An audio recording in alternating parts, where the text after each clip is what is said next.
It's as if you can't say anything about the healthcare plan without people thinking you're either for Obama and apologist, or you're somehow against Obama and you're a critic. I wouldn't want the job. I don't know who can do the job that well. I don't want to be an apologist for someone, but I don't want to be ridiculously over demanding with regard to what a viable solution would be to the problems that are facing people today.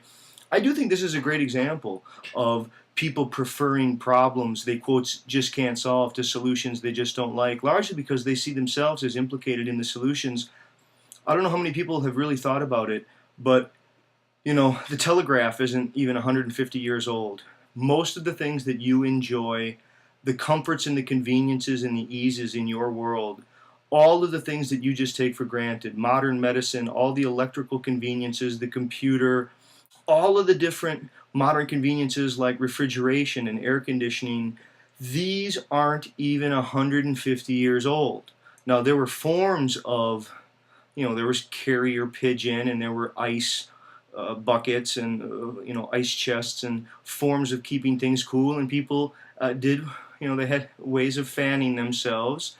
But I think the general point is that there are tons of people who, at just very few places in the world today, enjoy comforts and conveniences and all kinds of modern technologies that haven't yet been distributed throughout the world. And right now they're griping and moaning and complaining because they don't want public health care.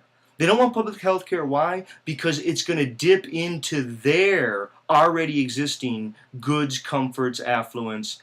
I'm not saying we should all feel guilty for other people who have so much less, not only today, but to realize that in history, what we're doing right now is very likely unsustainable. There's something very selfish about our practices. It's as if we don't care that most of, if not all of our practices were a little experimental blip in history, a little tiny blip, and they're not going to be sustainable in the long term.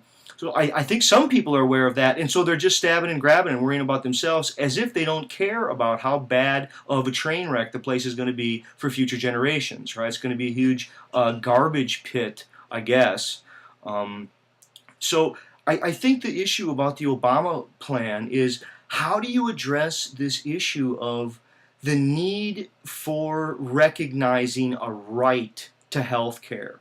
There is a right to health care. You got Dick Cheney there walking around. He's a cyborg with how many hearts he has. While there are other people who are rotting like a piece of bologna in the street. Why? Because they don't have any sort of health care because they weren't born into a family or an occupation that gave them that.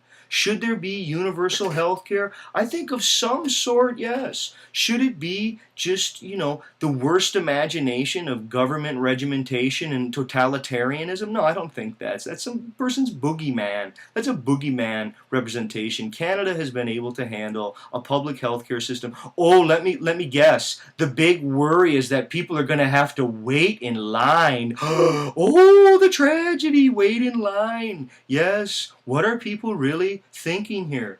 This is it's so selfish, the way that people think about what they're entitled to and what other people should be entitled to. Who do people think they are? I don't know where people get off. Again, I'm not for the Obama plan. I'm not against the Obama plan. I'm very interested in the way that people talk about it. I've heard so much buzzword about it.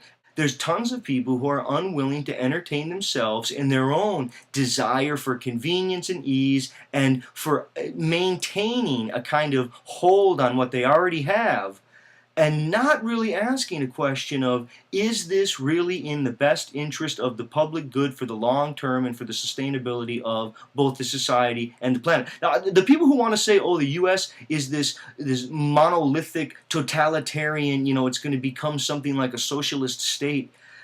Not only do I not think that that's true, but I think it will never be that way, because you can't have it anymore in a global economy and in a global community. In a global community, the U.S. really does have to perhaps be more careful about the way it thinks of itself as a whole, because it does have to deal with problems that are global, right? It's not just, is the U.S. a again, this sort of monolith, if they're not in some way unified enough to, quotes, take care of the people who are inside its own borders and or people who claim to be U.S. citizens, then it becomes quite a problem when we start to move to global issues and global concerns, because we're losing the sense of how we also have to be unified if we're going to participate in those larger level discussions. At any rate, I wouldn't want the job. I think that I've heard too many people be way too critical of it and not critical of their own desire for comfort, for ease, and convenience. I think too many people really haven't interrogated themselves, haven't questioned themselves about, is it a just world that we want, where there are some people who can have multiple organ transplants, be on advanced medications and advanced forms of life extension, all through technology, while other people can't even get basic health care. All because some people don't want to wait in line. Is this really the world that people want to live in?